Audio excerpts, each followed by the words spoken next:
and we're back. The camera snuck up on me. Guys, we've got Glenn Schofield here and Mark Rubin. Yep. Here to talk to us all about Modern Warfare 3, guys.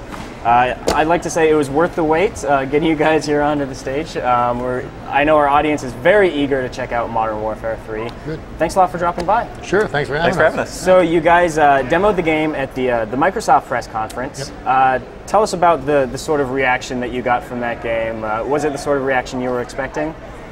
Yeah, it was great. And we had a fantastic reception. You know, from developers, from execs, from everybody was there. You know, people coming up to us before and after, and so far I think it's been fantastic. Yeah, it has. I mean, as a developer, your head's down making the game for what seems like centuries, right? And then to do that first reveal is always super exciting. It's so much fun, and you lots wonder how of it's great going to comments. go, and then Yeah. So we've got a build of the game running right here. So if you guys want to just go ahead and give us the setup, explain to us what's going on and what's happening here. Sure. Well, Modern Warfare 3 takes place right after Modern Warfare 2, and so if you remember, DC was burning and Task Force 141 was either dead or on the run. The Russian army has now moved into Manhattan and has taken that over, and actually has air superiority. And what we are is we've joined a Delta Force squad to try and get into Manhattan and to take down the comms tower so that we can get back and take over the city again. And here you are going down to try and take out the comms tower. In the heart of New York, which is the greatest part.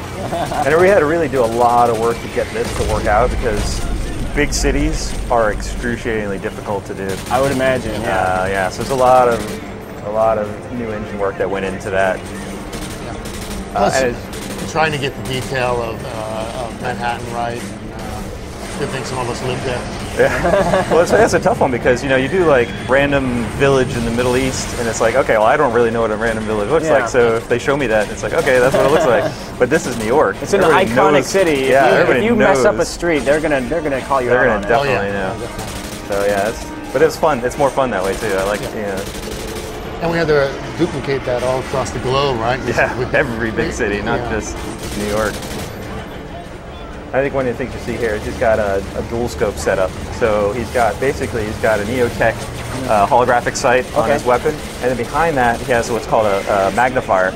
And basically, when it's closed like that, it works like an ACOG from previous games. But then he can flip it over when you go into a room to room, and you can do the shorter range combat. So that's definitely something new for MW3. And you may see in other modes that we're not talking about yet.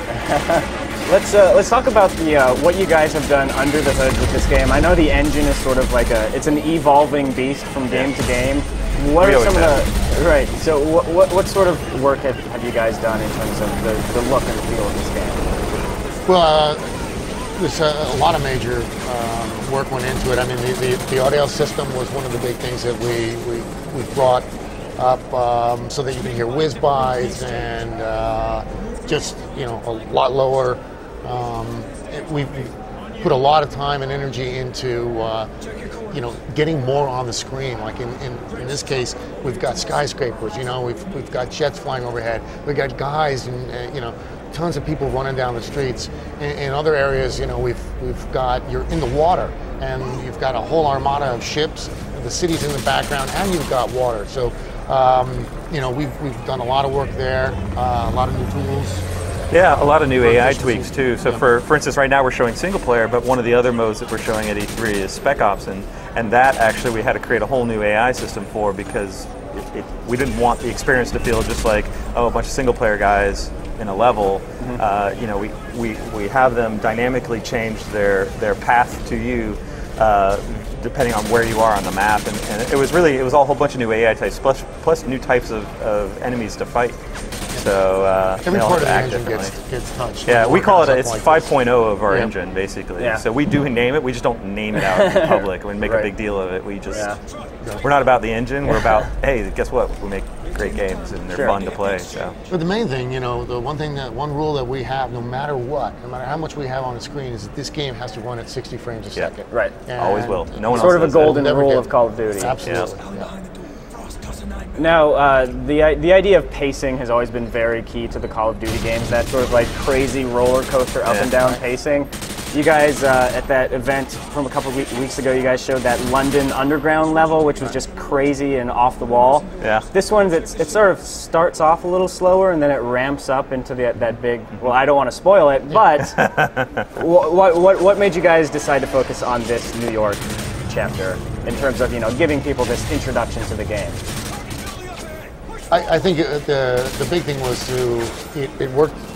You know, it works extremely well with our story, and story was very important. But it was also something recognizable. People from all over the world, know New York. Also, a good chance for people to kind of go, oh yeah, this is Call of Duty again, because we want you to get back into the action, Right. Right away. It's something you knew and you enjoyed, and this is the kind of combat that people are used to. But then, there are some pretty hairy moments in this level. Right. Yeah, this is definitely a storytelling level. Yeah. This is an introduction to our Delta Force squad that you're going to follow throughout the game, and so it's a very important level when it comes to that. But it's also a lot of this is sort of the bread and butter Call of Duty combat that people really love, and mixed in, obviously, as you said, you don't want to spoil the ending, but mixed in is some epic moments. There's some crazy stuff coming. We're up. introducing, right? He was just playing the XM25, which is a new grenade launcher. And what it does is, let's say somebody's hiding behind something, and in this case, a lot of them are behind cars or sandbags. What it does is it calculates how far away you are, and it shoots a grenade just above it, and about a meter out from there, and just explodes down. So anybody behind that is, well, they're gone.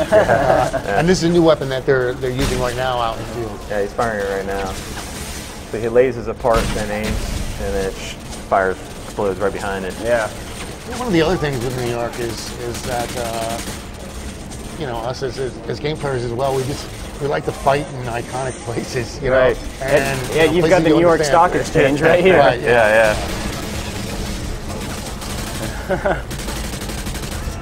And and last was just trying to.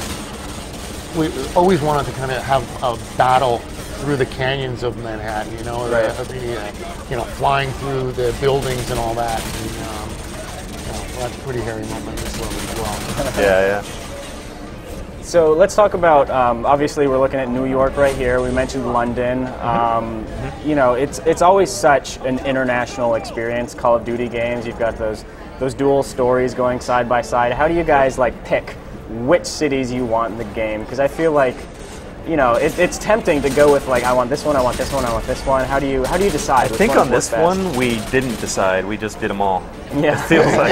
In a way, yeah. I think we picked them all. Yeah. Part of it was, with this one, was, okay, we want to show iconic cities, but it was also, there was a progression across the map that we had to follow in terms of the story, right? It had to make sense where you went to one city and go to the next and next, not just World Tour Call of Duty kind of thing. It's you're pushing through Europe, so you hit London, you hit you hit Paris, you hit Berlin. We have some other cities that we haven't talked about yet and haven't shown. And you have another army, pushing. Yeah, you work with other armies, German army, the French army, so you get to see all those guys. Now, in terms of storytelling, in terms of Modern Warfare, it was really hard to fault the last game, but if you could sort of nitpick one, the story was a little hard to follow at times. Yeah. Is that a point that you guys are addressing with the third game? Absolutely.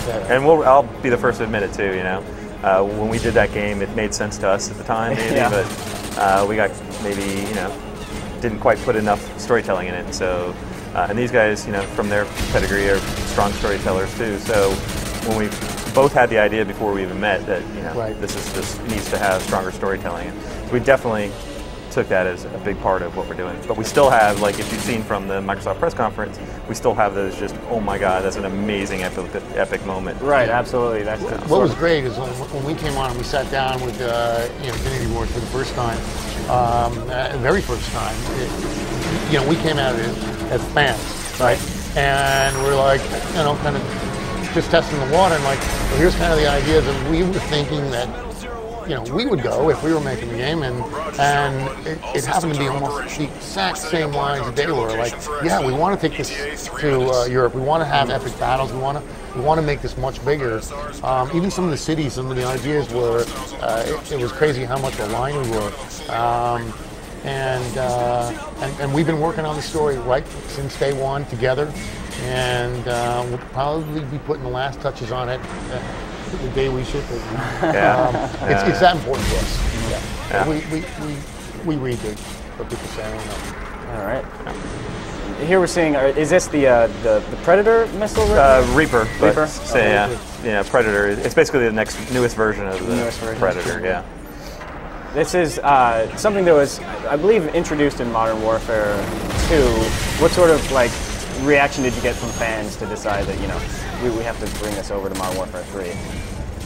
I think it's kind of strange because I didn't anticipate it when we made Modern Warfare 1 even. Yeah. That things like the AC-130 level would be so big. Right. But when you talk to people about it, those are some of the most memorable moments. Yeah. Because it's like, oh my God, I'm playing an FPS shooter, and now I'm in an AC-130 shooting people on the ground. It's that sort of change of pace. Yeah, and it's totally changes the pace, gives you a new experience. We did it differently in Modern Warfare 2. We did the Predators. We introduced Predators. And in this one, we have Predators and some other things that we're not showing yet. But and it's definitely the next iteration of that. It's a 2.0 version of that with some twists that you'll see when you buy the game. And you'll notice we're throwing a lot of that at you in the first level. Right. Just like, all right, well, that was stuff you almost had to earn in the last one. We're throwing it right at you to let you know that there's a lot more coming after that. Yeah, you're already invested in the fight at the start of this game, right? Yeah. You've got a lot of technology at your disposal. Yeah. Well, that's a great part of it is one of the things we've done in the past a bit, and really are concentrating on this time, is we have the Delta Force. They've got the full backing of the American Army. They've got all the cool toys, all the high-tech stuff. And then you have another group, which we haven't talked about, that doesn't. They have the low-tech stuff. They're, scratching by on whatever they can find. So when that contrast is going to be phenomenal. It's going to be great. You guys are selling that very well. I'm very interested to see what the second faction is going to be like. Yeah. Now, I guess this is sort of a highlight of the, you were talking about the work that you've done to the engine in order to do big cities like this. Yeah. I imagine this was probably a headache to actually develop, but it looks cool right now. Yeah, this was a monster. But a lot of it was, but we stuck to our vision no matter how hard something like this. It's those ones that you think are just too hard to do that's when you know you got something special, right, and that you're going to just do it no matter what.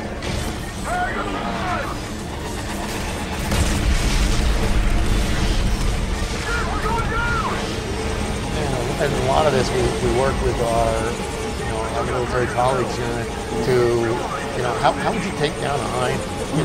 How would you do some of this when you're outdone and outmanned? The sub part too. I remember talking to our Navy SEAL guy and having him talk about how they would take out a sub, and I'm like, wow, really? You really would do that? Like, all right, no one's going to believe this, but we'll put it in. But we told him, here's how we would do it, and he just laughed. Said, no, this is how you take it out. Yeah, it's pretty funny. And they're the ones that let us know about all the new features, a lot of the new stuff that we've got. Cool. Well, there we have it. That's the title of the game that just popped up on the screen there. So we have officially reached the end of the demo. But guys, I appreciate you coming by and showing us Modern Warfare 3. Thanks so much for having us. It was a lot of fun. Appreciate it. Thanks for having us. Absolutely. Thanks. The last question, the standard one before I let you go. When is the game going to be out in stores? November 8th. November 8th. Yep. All right. Just a few months away. Yep. Okay. Thanks a lot, guys. Can't wait. Thank you. Thank you. All right, everybody. So that does it for our live stage show coverage for today. But we're not done with the show today, actually. We're going to be doing some fun stuff tonight. There's some evening events going on, highlighted by a Gears of War event that we're going to be bringing you live with our fancy backpack camera technology. So be sure to stick around for that tonight, and thanks again for watching, everybody.